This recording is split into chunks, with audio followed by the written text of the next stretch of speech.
आपने बड़े उन शब्दों को रखा, तो मैं चाहूँगा कि सभागार में भी आप अपने सबके प्रति कृपया सभी बैठ जाइए, खड़े ना कोई रहिए, सभी बैठ के उनके मुखारबिंद से शब्द सुनिए। अखिल ब्रह्मांड के नायक आराध्य प्राणाधार भगवान राम, उनके संग में विराजमान भगवती सीता जी,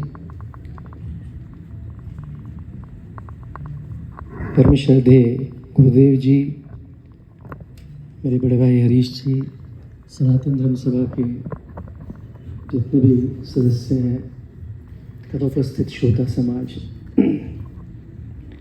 यद्यपि आज ये समय कोई बोलने का नहीं है, लेकिन किसी न किसी रूप में हमको अपनी भावभीनी श्रद्धांजलि अपने गुरुजनों के लिए देनी होती है, तो उसके लिए हम अपनी वाणी का इस्तेमाल करते हैं।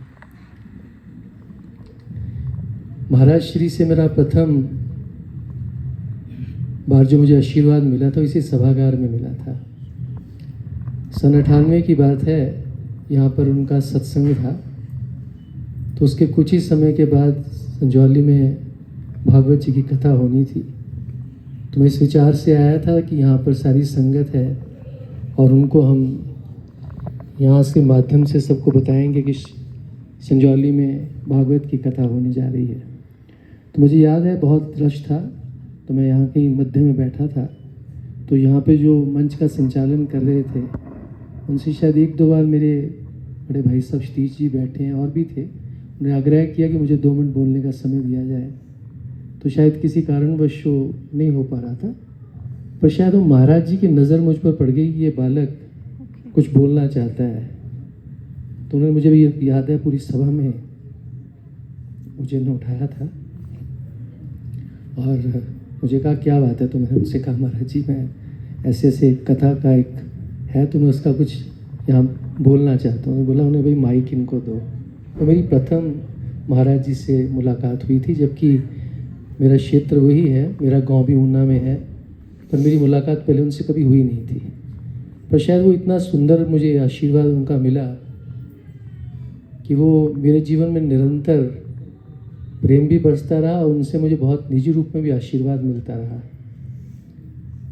अभी कुछ समय से महाराज जी अस्वस्थ थे, पर भगवान की कुछ ऐसे अनन्य कभी लगभग वर्ष में मैं आश्रम में जब भी गया हूँ तो अस्वस्थता के बावजूद भी उन्होंने मुझे पहचाना और मुझसे बात की। शायद अरविंद जी हर समय साथ रहे हैं, बहुत आशीर्वाद मिला। महाराज जी न केवल ऊना क्षेत्र में, पूरे हिमाचल में, पंजाब में उन्होंने समस्त वासियों को प्रेम दिया, धर्म की तरफ प्रेरित किया, और जो गीता का दुर्लभ ज्ञान महाराज जी के पास था वो प्रत्येक व्यक्ति को पहुंचाने का प्रयास किया। और हमारे क्षेत्र में जो बाबा रुद्र जी का स्थान है वो तो आप सब जानते हैं। उस परंपरा को जितने प्रेम से, जितने हृदय से महाराज जी ने बढ़ाया, उसमें 4 चांद लगे, वो तो आप सब जानते हैं। लेकिन सबसे बड़ी जिस प्रकार से उन्होंने धर्म का प्रचार किया और लोगों की आस्था को बढ़ाया, वो सचमुच बहुत दुर्लभ है, अतुलनीय है। हमारे ऐसे लोग भी जो आज समाज में भौतिक कार्यों में फंस गए हैं, उनको भी प्रेरणा की जीवन में कुछ समय निकाल करके अपने धर्म कर्म के लिए कीजिए। जब ये तो भगवान का एक नियम है कि जब आया है तो जाना है, और भगवान स्वयं जब लीला करने यहाँ पर आए तो उन्होंने सबको ये बताया कि जब मैं भी मानुष के तन में आता हूँ तो मुझे भी जाना होता है। चाहे भगवान राम आए, कृष्ण आए, सबने संसार में जिए और अपना जीवन पूर्ण करने के बाद वो यहाँ से चले गए।